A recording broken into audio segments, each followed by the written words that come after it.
Learn English with Daily Glowing English Podcast. Toma, can I share something a bit embarrassing with you? Always, Jihad. What is it? Smiles. Last week, I was scrolling through social media and I saw someone my age post that they just bought a brand new house. Okay. And for about 4 whole minutes, I genuinely felt like an absolute failure at life. Over a house you don't even want? Laughs. I don't even like that neighborhood. Laughs. I honestly don't know why it hit me so hard. No, I completely understand. Just last month, I saw an old college classmate get a big corporate promotion, and suddenly I started questioning my entire career path. For a position you wouldn't even enjoy doing? Hey, I never claimed it made logical sense, giggles. But that's the whole point, isn't it?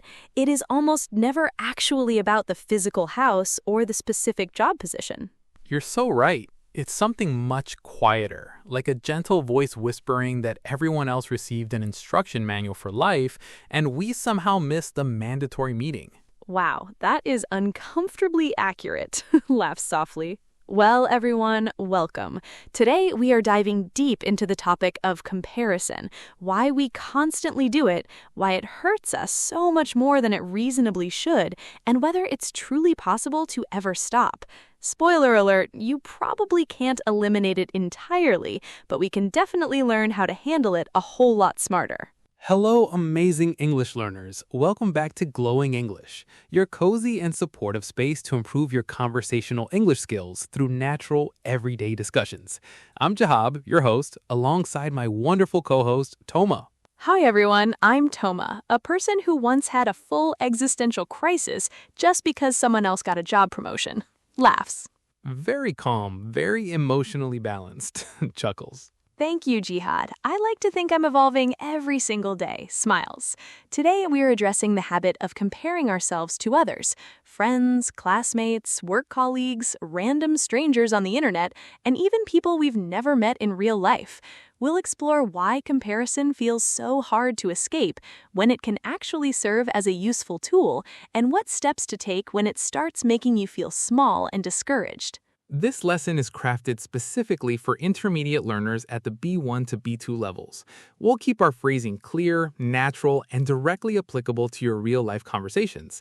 Later in our vocabulary segment, we'll slow down and break down several powerful terms related to self-worth and social pressure. And in our refinement segment, we'll take basic learner sentences and transform them into fluent, natural expressions. By the time you finish watching this video, you'll view social comparison from a completely fresh perspective, and you'll possess rich, expressive vocabulary to speak about self-confidence, personal growth, pressure, and success. Now, before we jump into the heart of our discussion, take a quick moment to reflect on this question. Who was the very last person you secretly compared yourself to? And did that comparison actually reveal anything truthful about your personal journey? Hold that thought in your mind while we begin. And hey, while you're reflecting, if you're enjoying this conversation so far, please take a quick second right now to hit that like button and subscribe to Glowing English. It really helps our channel grow and allows us to create more free English lessons for you. Absolutely. Subscribing means you'll never miss a helpful lesson with Toma and me. All right, let's get straight into it. So Toma, why does comparing ourselves feel so much more overwhelming nowadays compared to past generations? I think the core reason is actually quite straightforward, Jihad. In the past, people primarily compared themselves to maybe 20 or 30 individuals in their immediate surroundings, their next-door neighbors, high school classmates, office coworkers, people they genuinely knew inside and out. Exactly. You knew their whole story, not just their achievements. Precisely.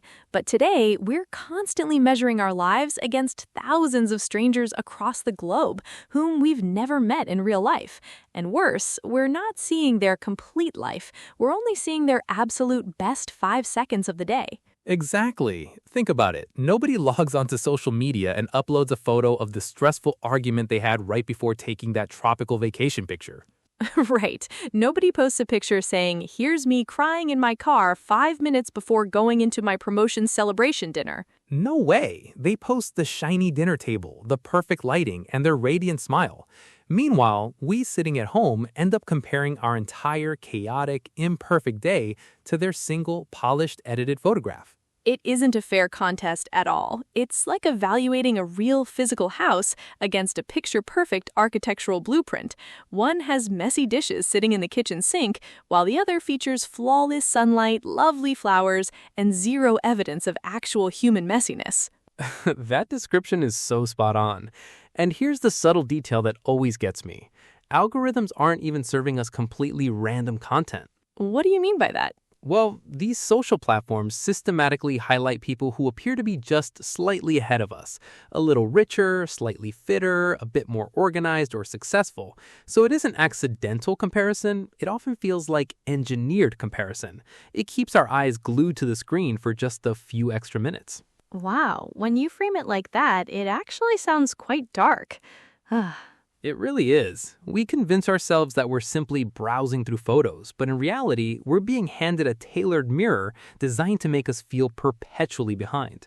So, when we see that announcement about a new home purchase or a workplace achievement, those individuals aren't intentionally trying to make us feel bad about ourselves. No, not at all in most cases. The issue is simply that I'm measuring their curated highlight against my behind-the-scenes everyday life. Exactly right. And that psychological distance is precisely where feelings of inadequacy thrive.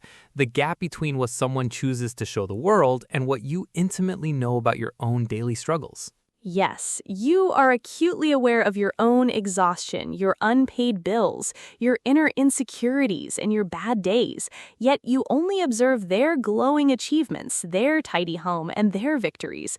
Consequently, your completely normal life feels like a massive problem, even though nothing about your reality actually worsened. That is the true power of unhealthy comparison.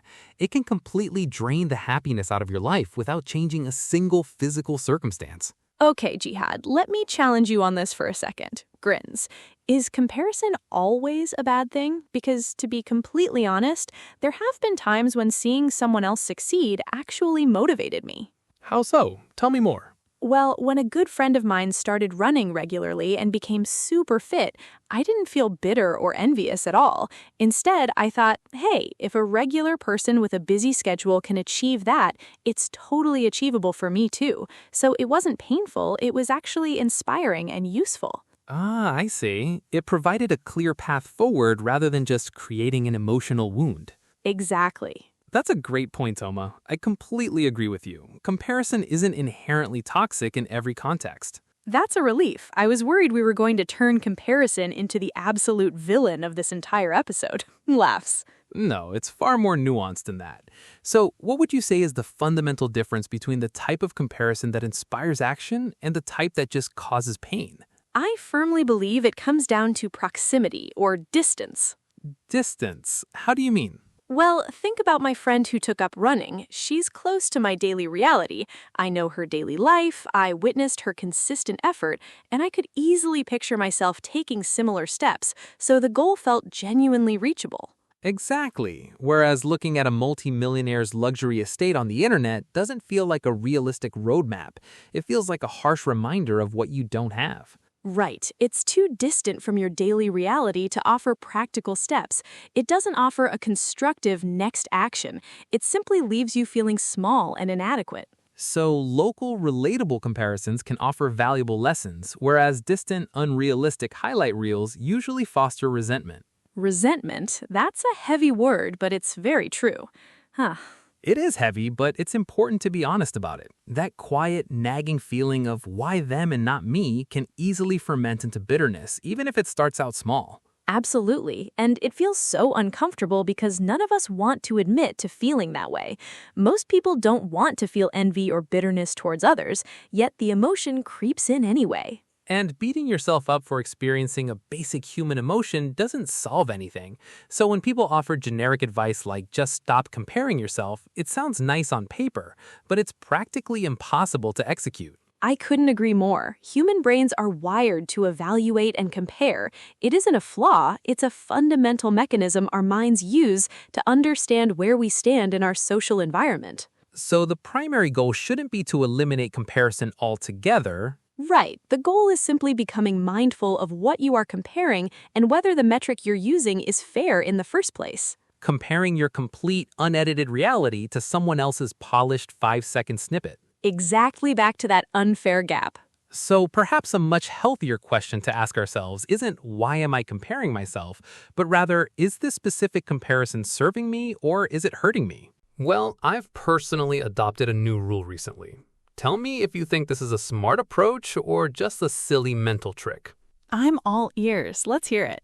Whenever I catch myself falling into the trap of comparing my life to a stranger online, I deliberately shift my attention and compare my current self to who I was 1 year ago today. Oh, Jihad, I absolutely love that. It's a much more localized baseline, but most importantly, it's grounded in truth. Am I making progress compared to the person I was 12 months ago? In almost every case, the answer is yes, even if it's in small, quiet ways. That is such a fair comparison. You aren't competing against an edited online persona. Right. I'm simply competing against my own past self from last year. A much more reasonable standard. A very achievable standard. Exactly the kind of metric I need. But seriously, Jihad, that approach is genuinely empowering. When you measure yourself against your own history, you begin to recognize subtle growth that you'd typically overlook. Small steps forward, exactly. And small progress is still meaningful progress, especially the quiet victories that don't receive public applause, like handling stressful situations with greater calm, speaking a foreign language with more confidence, or refusing to give up when things get tough. Yes, those internal achievements don't always look glamorous on a social media feed, but they hold tremendous value in real life. I really like that approach. I actually have a rule for managing my own feed as well. If an account consistently leaves me feeling small, anxious, or inadequate every single time it pops up, I quietly hit the unfollow button. No drama, no public statements, just taking away that toxic comparison point from my daily life. That sounds so basic, yet so effective. It really is, but for some reason, many people struggle to give themselves permission to do it. Why do you think that is? Because we somehow feel it's impolite or rude, even though the person behind the account will almost certainly never notice. That is such a great point. Your social media feed isn't a civic obligation. It's your personal mental ecosystem. Oh, I love how you phrased that. Your mental ecosystem. That's wonderful. Thank you. And there's one additional layer to consider. Asking ourselves what that feeling of envy is attempting to reveal to us. Expand on that a bit. Well, if seeing a colleague get a promotion makes me feel down, I should pause and ask, do I genuinely desire that specific position and its responsibilities, or am I simply reacting to a fear of being left behind? That's a crucial distinction. Sometimes that uncomfortable feeling is highlighting a genuine ambition we've been neglecting, while other times it's just emotional background noise that has nothing to do with our true desires. That is precisely why it's worth taking time to process those feelings. To summarize our strategies, measure yourself against your past self, curate the content you consume, and investigate what your emotions are trying to tell you. Don't aim to never compare. Aim to compare intentionally rather than automatically. That feels like a realistic strategy I can actually apply. Wonderful, because self-improvement concepts are only useful if you can practically apply them on an ordinary afternoon. I'm so pleased with where this discussion led us. We began by reflecting on how we both felt bad about accomplishments we didn't even want for ourselves, and we realized the root issue wasn't the house or the career promotion, it was evaluating our entire lives against someone else's highlight reel. Exactly. And we also acknowledge that comparing isn't inherently evil. It can act as a positive spark when it highlights a realistic path forward, but it hurts us when it only serves to emphasize what we lack. Absolutely.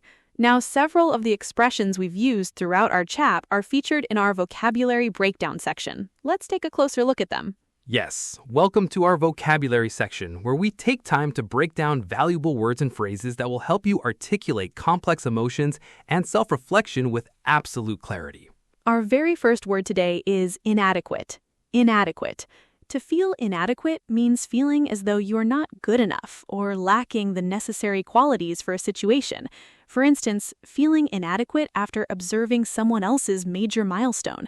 You might say, Seeing that successful post left me feeling a little inadequate. That is such an honest sentence. It takes courage to admit, but it is incredibly useful for deep conversations. Our second vocabulary word is validation. Validation. Validation refers to the psychological feeling of being accepted, approved of, or reassured that you are worthy and doing well. People frequently seek validation through online likes and comments, rather than cultivating it internally. An example sentence: I realized I was mindlessly scrolling through my phone, just seeking some external validation. A very relatable experience in today's digital world. Our third term is resentment. Resentment. Resentment describes that quiet, lingering feeling of bitterness or annoyance caused by a sense of unfairness. That feeling of, why do they get that, but I don't? It isn't as explosive as anger, but it can linger in your mind much longer. You could say, I experienced a brief moment of resentment, though I wasn't proud of it. A powerful, vulnerable expression. Our fourth word is perspective. Perspective. Perspective represents your overall framework for evaluating or understanding situations. Comparing your current self to who you were a year ago provides a much fairer perspective than comparing yourself against an online stranger. For example, reflecting on my growth over the past year gave me a much healthier perspective. That phrase sounds remarkably composed, thoughtful, and mature. And our final vocabulary word for today is discouraged. Discouraged. Feeling discouraged means losing your confidence, enthusiasm, or motivation to continue.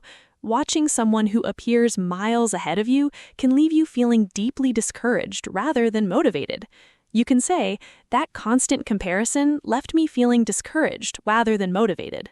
That is extremely practical because it clearly explains the emotional impact a situation had on you.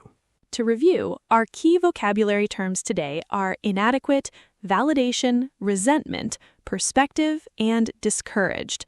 These aren't overly complex or rare words. They're precise terms designed to describe the exact thoughts that run through your mind during moments of self-doubt. Learning how to express these subtle feelings in English is a major milestone for intermediate learners.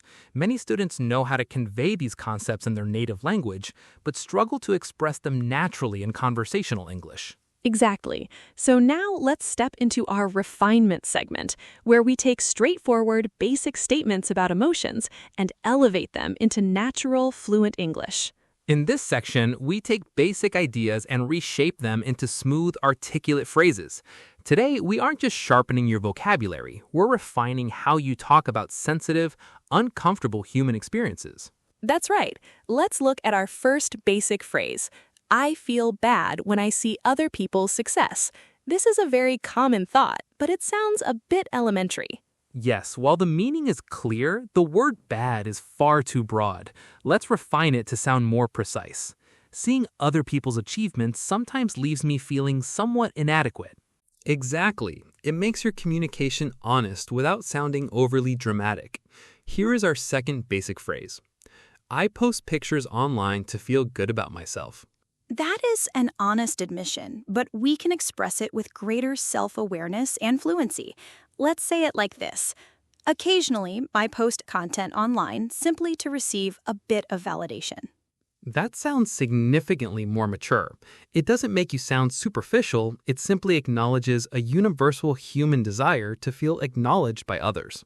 Here is our third basic phrase. I feel angry when my friend accomplishes more than me. Oosh, that is definitely an uncomfortable truth to state out loud. It certainly is, but being able to discuss tough feelings is key to natural communication, and often angry isn't the precise emotion. Let's refine it. To be completely honest, I experience a hint of resentment when a close friend gets ahead. That captures the feeling so much better. Resentment is much quieter than anger, and saying a hint of softens the expression appropriately. Right, you aren't expressing hostility toward your friend. You are simply acknowledging a subtle emotional reaction that surfaced. Let's look at our fourth basic statement. Comparing myself to my past self is better than comparing myself to strangers. The core idea here is great, but the wording feels a bit flat. Let's polish it up. A more refined version, measuring my progress against my past self provides a far healthier perspective. That sounds like a thoughtful personal philosophy. It clearly articulates why the practice is beneficial because your own past provides a much more reasonable baseline than a stranger's curated photo. Here is our fifth basic phrase. That social media post made me want to give up. That is a heavy emotion, yet so many people experience it after spending time online. Let's elevate that expression. That post left me feeling thoroughly discouraged instead of inspired. What a great improvement. It accurately describes the emotional outcome of reading that post while highlighting the contrast between content that uplifts you and content that drains your energy. Spot on. Some online content motivates us to grow, while other content simply leaves us feeling drained. Now for our final basic statement. I stopped following that account because it made me feel bad. This is very relatable, but the phrasing feels a little simple. Let's smooth it out into a calm, confident statement. I decided to unfollow that account because that constant comparison wasn't serving my well-being. That sounds so calm, mature, and balanced. Exactly. No drama, no harsh criticism, just establishing a healthy personal boundary. You're not labeling the account owner as a bad person, you're simply stating that consuming their content wasn't helpful for your state of mind. So our elevated sentences today weren't created to pretend that comparison doesn't exist. Not at all. They were designed to help you identify and express those feelings with clarity, because when you can name an emotion accurately, you gain far greater control over it. That serves as both a wonderful language lesson and a meaningful life lesson. Perhaps that is the most valuable takeaway from today's session. We will likely never completely eradicate the instinct to compare ourselves to others, but we can become vastly better at choosing who we compare ourselves to and evaluating our reasons for doing so. Always remember, your complete, complex life should never be judged against someone else's 5-second highlight reel. Please keep that close to your heart. So the next time a picture or announcement on your phone causes you to feel inadequate, take a deep breath and ask yourself, is this person's path truly relevant to my own life journey, or is it just loud noise from the distance? And if a particular account consistently triggers feelings of self-doubt, give yourself full permission to quietly walk away from it. No public explanations needed. Just choose your own peace of mind. We would love to hear from you in the comments section down below. What is something you used to compare yourself over, only to realize later on that you didn't even truly want it? Toma and I shared our stories about the house and the job promotion, so now it's your turn to share with us. Thank you so much for spending your valuable time with us today on Glowing English. Keep your conversations honest, keep your learning journey authentic, and as always, keep striving forward. Before you go, please don't forget to subscribe to our channel, Glowing English, if you haven't already. Click that subscribe button and turn on notifications so you can join Jihad and me for every new lesson. Visit our channel homepage to explore our entire playlist of conversational lessons designed to build your fluency step by step. We can't wait to see you in the very next video. Take good care, everybody. Bye for now. Goodbye, everyone.